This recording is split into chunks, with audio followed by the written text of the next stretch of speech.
এক ফ্ল্যাটের এক দরজা থেকে এক দরজার দূরত্ব হচ্ছে 3 ফিট। এই 3 ফিটের ভিতরে আমরা একটা শিশুকে নিরাপত্তা দিতে পারি না। নিশ্চয়ই সরকার এই 3 ফিটের নিরাপত্তার দায়িত্ব নেবেন না।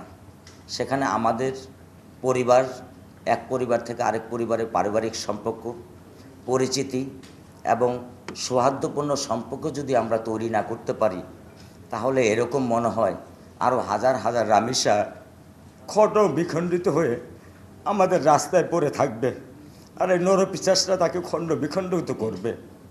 আমি বাবা হিসাবে আজকে একজন ধর্ষিতার বাবা হিসাবে পরিচিত। এটার দায়ভার কি আমি নেব, না সমাজ দেবে, না রাষ্ট্র নেবে? আমি জানতে চাই, আমি এটা জানতে চাই এই দায়িত্ব কে নেবে? এই দায়িত্ব কি আমার অবহেলা, সমাজের অবহেলা, না রাষ্ট্রের অবহেলা? আমি আজকে খণ্ড বিখণ্ডিত আমার সোনার টুকরার সন্তান, তার দায়িত্ব কে নেবে?